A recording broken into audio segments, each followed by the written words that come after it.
kita juga menghimpun data Bu sebagai wartawan, tapi saya pikir Ibu juga orang yang awam dengan informasi karena Ibu jauh-jauh hari datang ke sini, kemudian juga duduk di sini sebagai protes. Berdasarkan data yang dihimpun, Prabowo Gibran memperoleh 96.303.601 suara, Anies Baswedan Muhaimin meraih 40.971.726 suara, dan Ganjar Mahfud 27.041.508 suara. Ini tinggal ditetapkan saja Bu.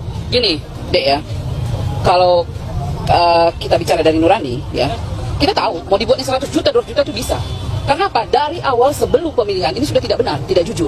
Ya, itu sebenarnya yang kita nggak suka. Dari awal kita tahu udah nggak jujur.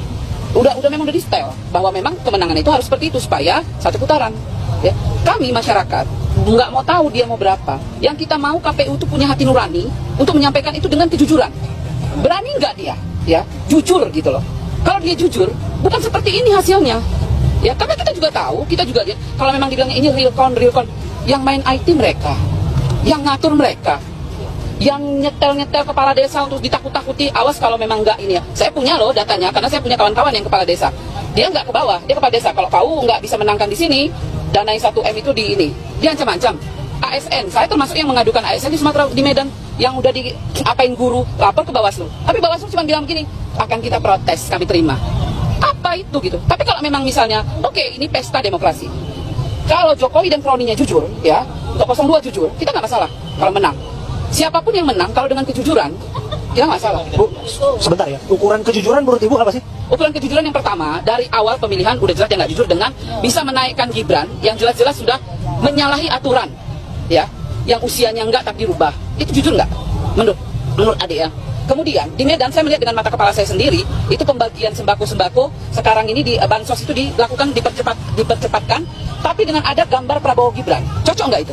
Alasannya itu APBN, tapi bansos. Tapi kenapa dilakukan percepatan menjelang di Januari? Kenapa tidak dan pakai warna biru?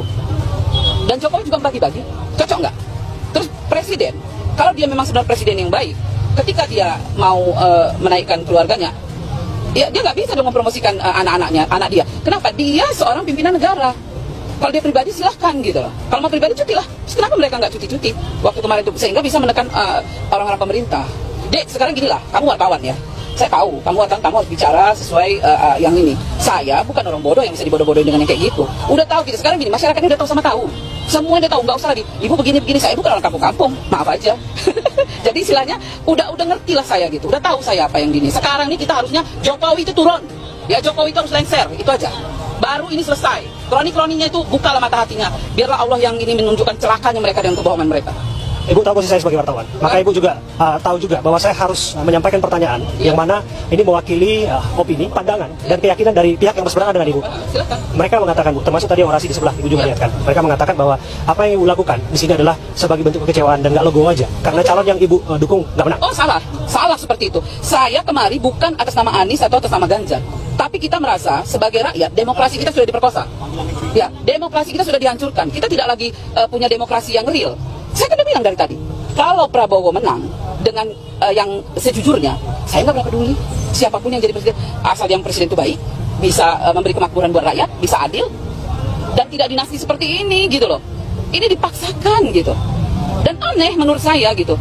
Ada yang seperti ini, kita kan mengikuti terus perkembangannya.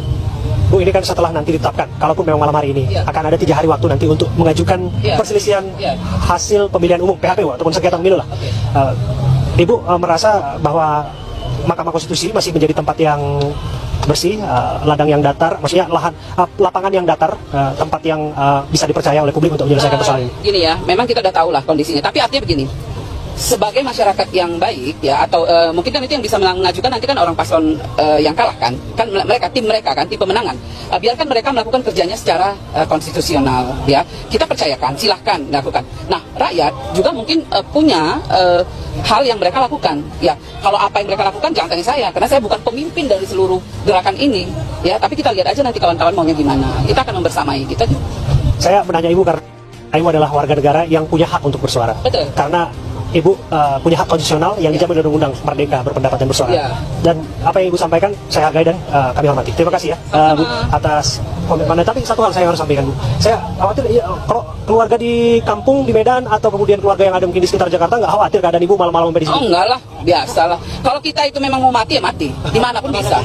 Nggak ada. Kalau itu enggak deh. Apa yang saya takutkan? Saya nggak pernah takut kecuali pada Allah. Itu aja. Pertanyaan itu sebagai bentuk perhatian kami, Pak. Oke, sip. Saya justru senang Oke. kayak gini. Ya, oke. Bu, terima kasih ya. Tapi hati-hati ya, Bu ya. Semoga nanti semuanya berjalan aman dan tertib, Bu. Makasih. Ya, Bu. Karena kami tidak sekali berada dalam pesta demokrasi 5 tahun dan mengawalnya 2019 silam. Saya penikut kok. Kami ada di ini, Bu. Kami ada di Bawaslu. Kejar juga kan? Itu betul. Dan ya di sana ya, ada juga gesekan. Semoga di sini tidak. Semoga di sini tidak. Itu harapan kita bersama dan tertib. Terima kasih ya, Bu ya. Nanti Medan juga ya. ya betul, Pak. Saya orang Medan, tepatnya di Sidamanik, Pak. Oke. Terima kasih, Pak.